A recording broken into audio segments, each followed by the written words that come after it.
very good afternoon to Afternoon. Mr. Arijit C Majumdar and all of us who are watching this program.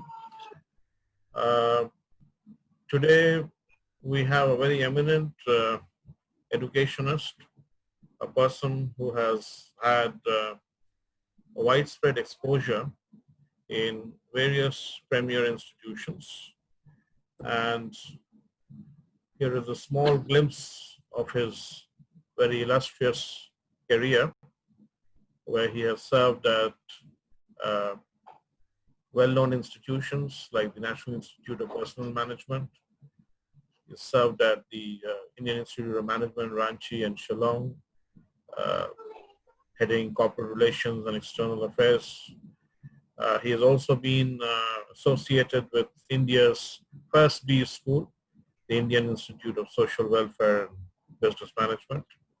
And among his industrial or corporate exposure also, he has had a pretty diverse exposure in FMCG, in media.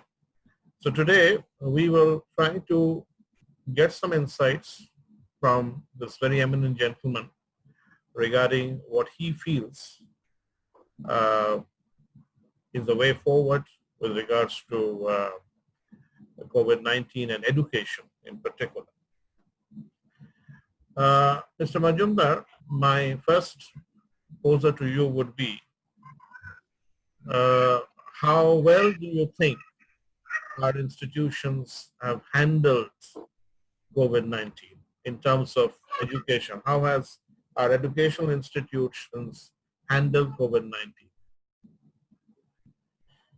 Well, the sector response was quite unlike of handling a professional challenge.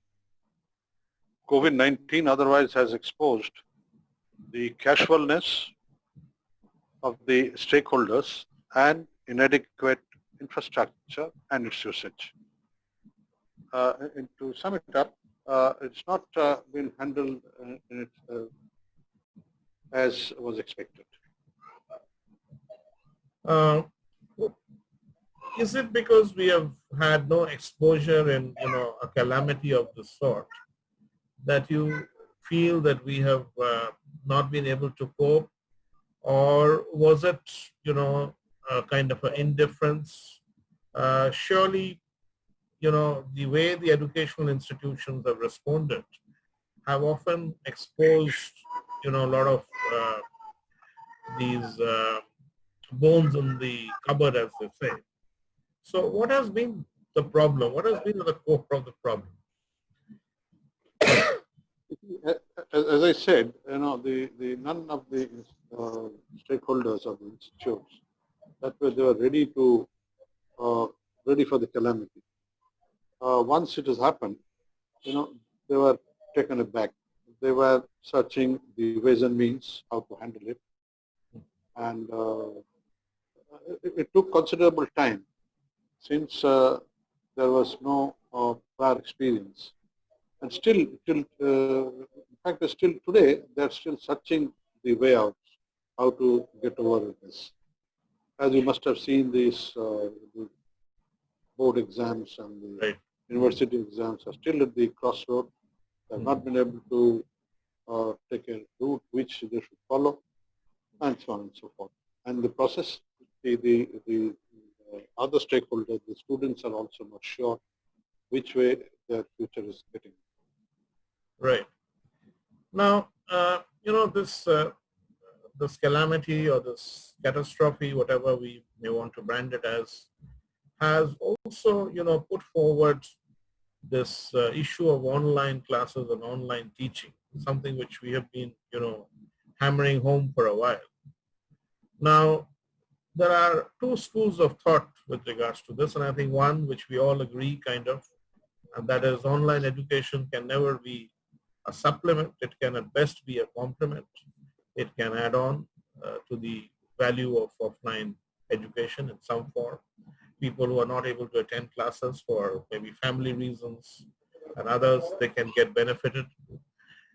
And at the other end, there is also, this issue of this not reaching out to all sections of society, because online education has a cost. Uh, the very possession of a smartphone is a dream to many sections of our society today. So given these two aspects, where do you see online education moving forward?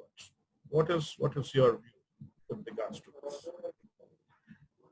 Well, Rajib, online classes are in for good. That you'll have to take it certainly. It's good. COVID-19 has proved beyond doubt the usefulness and utility of the platform, which has been on a crossroad again due to the thought process of the men in the hill. Having said so, my humble observation has again been the approach of the administration. They were either in a mood to treat it with charging a broad spectrum antibiotic to the patients who are not having any exposure to even homeopathic medicine. It's just like that, as it happens. The patient who are not exposed to any homeopathic medicine or other, they've been depending on this Hakami and all those traditional things. Suddenly they were given a broad spectrum. As it would have been the same thing has happened here. Now, or the otherwise, the manifestation was there of inadequate exposure of the platform and its nuances as well. They neither could have the platform clear distinction of the bandwidth, and at the same time, this is nuances. Now, in regard to the cost at the student end, I would again submit that it is perhaps the most inexpensive. I have handled the cost part of it. I tell you, and I reiterate, it will be the most inexpensive considering the lifestyle gadgets the present students or the present students group are usually practiced to having these days, like the smartphone and other gadgets which you are referring to. So now with everybody, anybody, and everybody. So that's the scene basically.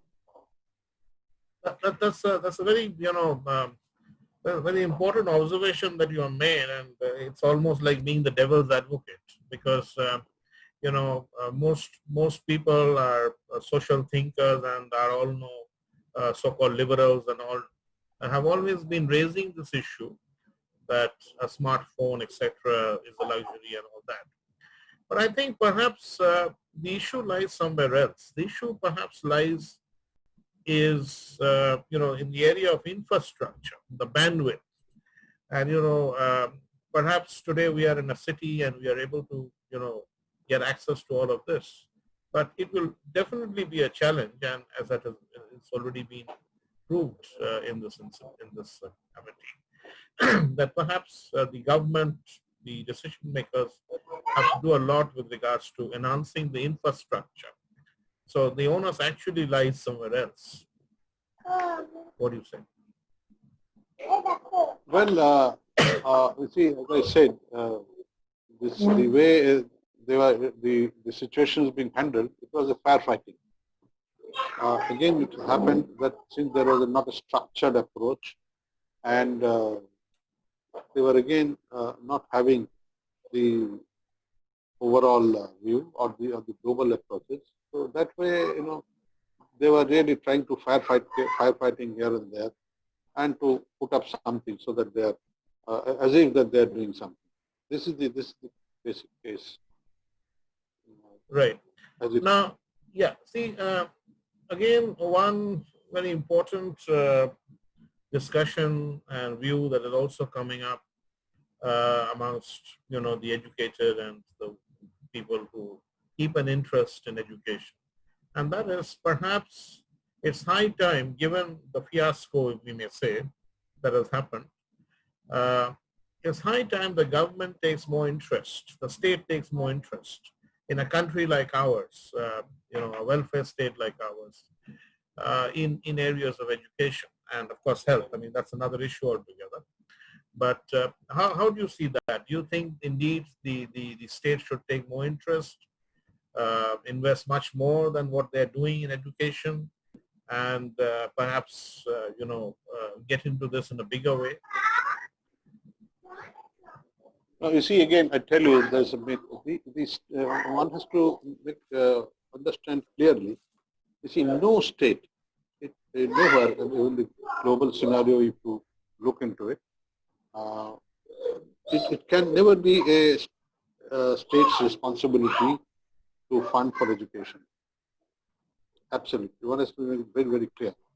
Now, having said so, it has to be the private operators who should be cautioned. But the government role is again should be very specific. They should always uh, have the role of a watchdog Okay. to put the rules and regulations, Mhm.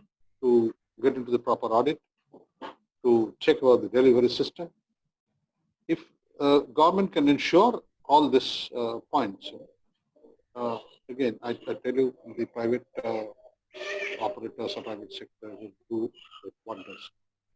But unfortunately, having spent considerable time here in this area, I'm of the opinion that the government has not played its own part, and thereby it is going to a chaotic situation, especially with regard to the operations of the private management.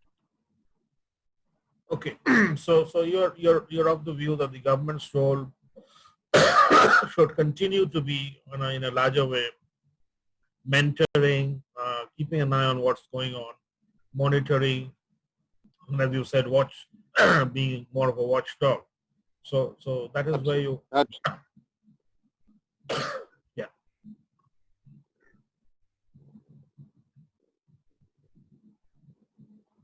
And of course, as well as policy making, perhaps, right? That's of course. Yeah, those are the stipulations within the government framework. Government has put up the framework. Private operator has to follow it. And government again role should be the checks and balances, do the audit, Mhm. and see that things are in line. Right here. Here also, I don't want to get into specifics because this might, again open a Pandora's box. But our constitution, based on certain issues, many institutions have been given freedom to, make their own set of procedures and policies with regards how to run the institution. So do you think this might actually, again, we recently had a lot of controversies over some policy changes that the government have been trying to make over other issues. So do you think this can again open another Pandora's box in the process? We are a country which, as Amartya Sen says, the argumentative Indian. Uh, so do you see that possibility coming in again? And because that is going to open up another front again. No, no. As I said, look again. The private operators should be given free hand as far as the operations part is concerned. So far as the policies and its maintenance of policies and rules and regulations should be given by uh, the government, and they should also ensure whether the state government or central government the adherence to it. But unfortunately, as I said, none of the stakeholders they are conscious about seeing things in a good line. That's why again here it has become a laissez-faire uh, issue, and it will be surprising if the private operators are the burden for my observations that they have an approach of pre-lunch and post-lunch. In the pre-lunch in the morning when they start, they come with all mental preparation of a philanthropy. And after lunch, when they come back, and it is again, they think there is a business. So often, especially in the private system, you will find this system is going on. As I call it, is pre-lunch and post-lunch system. Very well said. Philanthropy, at the same time, business. So you cannot have both the stream together. You cannot have the cake and eat it. Either you be a philanthropist, okay, everything is in the God's hands. That's it. Right. So if you're really looking for profiteering, this is really not the place. Right. Now, one other area we spoke about health. Now, interestingly, this area is also connected to education. Now, what we have, we really made a mess of ourselves in many areas with regards to handling COVID-19. And one area which has been exposed despite the valiant effort of our health workers has been the entire health system in the country. And there is obviously a huge gap in terms of the professional requirement and the status on the ground. Now, I think immediately we need to work on this area as far as how we can, redesign our educational system so that we can give, more education in the area of health, and maybe we can work on different tiers in which people could be employed. So what are your thoughts on this? This is an area which I think immediately after COVID-19 is over, all the stakeholders need to give a push. No, you want to have a view on this, the health sector part of it, health services? I'm looking at the education part, because unless we have enough qualified people in the sector, we will not be able to achieve its objective. So I'm looking at the education part, how we can look at it differently, work on different tiers of professionals. Okay, because I mean, yeah, we need to obviously create more doctors, but we also need to have a lot of other health workers who are not doctors. So how can we revamp this entire system? Maybe give it a new thought. Yeah. Okay, you see, this is a very good question.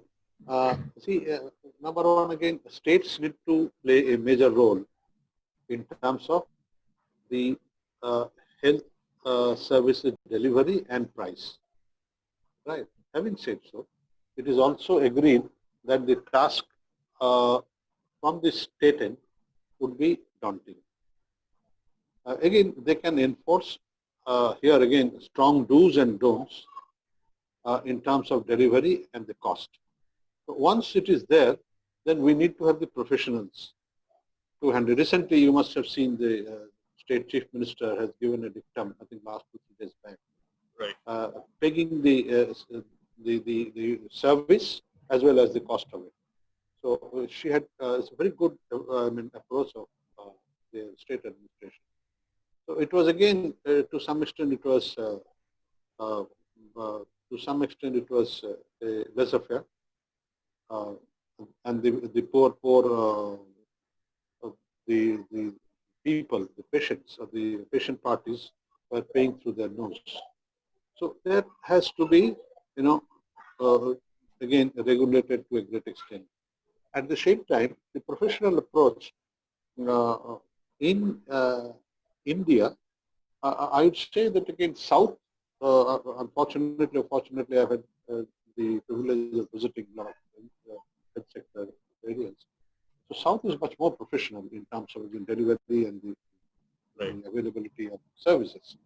So again, my suggestion would be, you see, there has to be some rules and regulations so that the best known doctors, say doctors who are from Calcutta, doctors who are from Chennai, doctors who are from even remote place, those who have become world famous or good name. There should be a mandatory rule that they should be available in their own place for some time, at least 3 months or 6 months a year. And vice versa, government should also take care of this by some measure. It might be some thing to offer them in terms of their own habitat. So route, and when I'm talking about the route, they should be reminded that for the route you have a role to play. You must contribute to the people. This is one, and as I said, and government should come up I don't know whether you are aware. This, I think, recently this AIMS, Kalyani here in West Bengal, Right. it is ready. It is absolutely ready. They have made it spick and span, excellent infrastructure. They are ready to open immediately.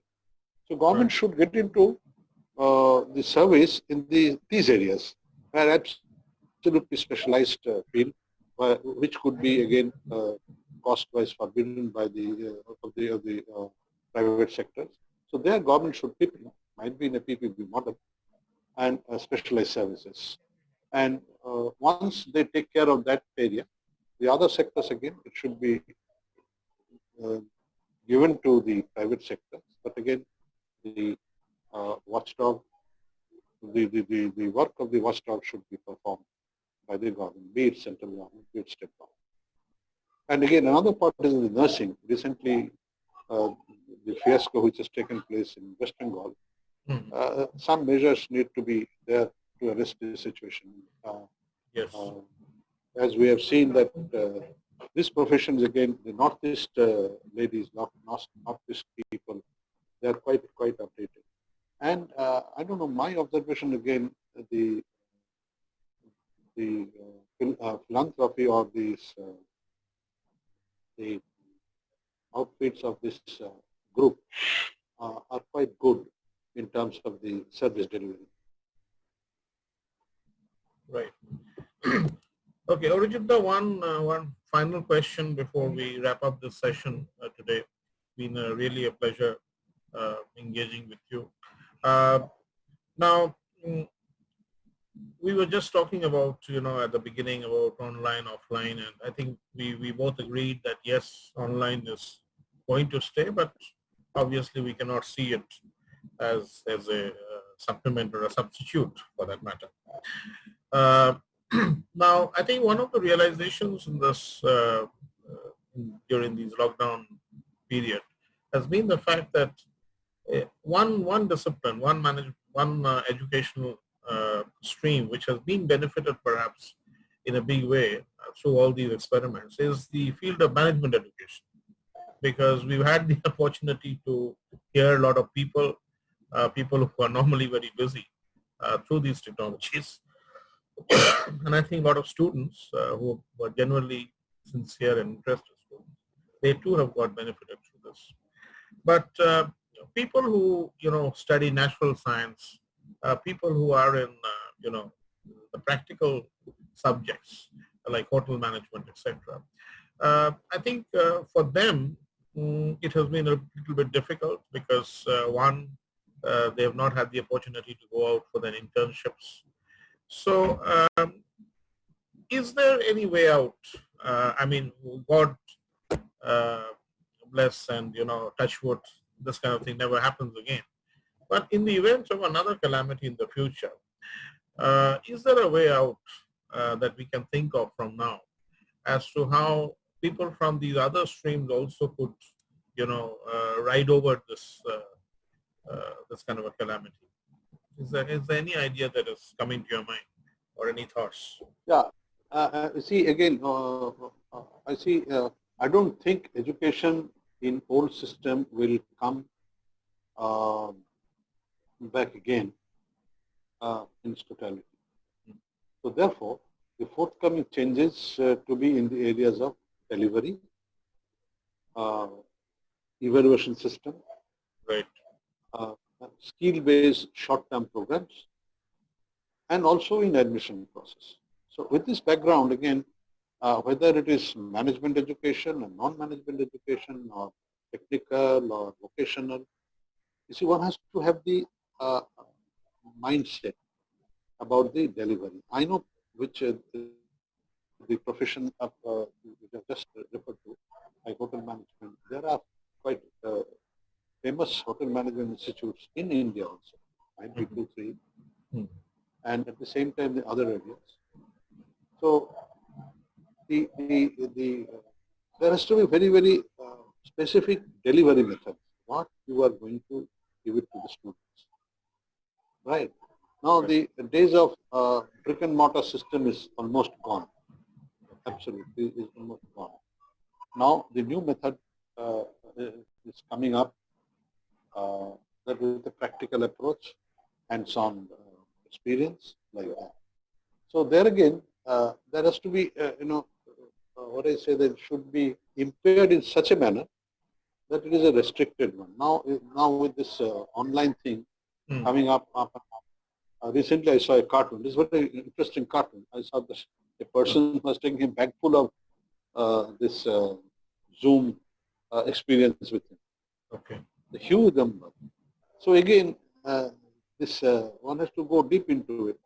See, you cannot attend a Zoom or online classes for 2 hours. If it is a training program, okay, once in a while, it's all right. But if it is a regular academic delivery, it is very difficult for more than 1 hour, either to take in or to handle it. Right. Because you will have your eye problem, you will have your, Correct. you will develop headache. So nobody has thought into it. Everybody is going for 2 hour session, 2 hour session, 2 hour session. Yeah, this person, the students, they are not competent to handle it. They are not competent to take it. So one has to understand how much they can take it. Maximum the research and study which given, it can go to 50 minutes or max to max 1 hour period. Right. Beyond that, whatever you give to our system that they have got a feedback, no, it is not working. And recently, I saw that there's a school education delivery, class 3, class 2. They were all going. But again, what they would do, class 2, 3 students. The nth minute, one of the renowned school, they have stopped it. I think they have already started. They have stopped it in the nth minute. So people, what I'd like to impress you upon, the people are going all wrong, but without getting into deep into it. So one has to think quietly that which ways to go. They should develop the habit of having some research. But unfortunately, as it happens in our country, research is given the last. Absolutely. Absolutely. The people will first, or the educationist or the education delivery will always go first. They get a bump on it, then again come back. The result is that even ICSC, all schools are now thinking to whether to go ahead or back and forth. They don't know. So my submission to the parties would be that to have little, R&D work, which way it is already all over. Globally, it has, the platform has been well established, giving very good results. So might be people might not be having time now. It is a crisis situation, handling firefighting.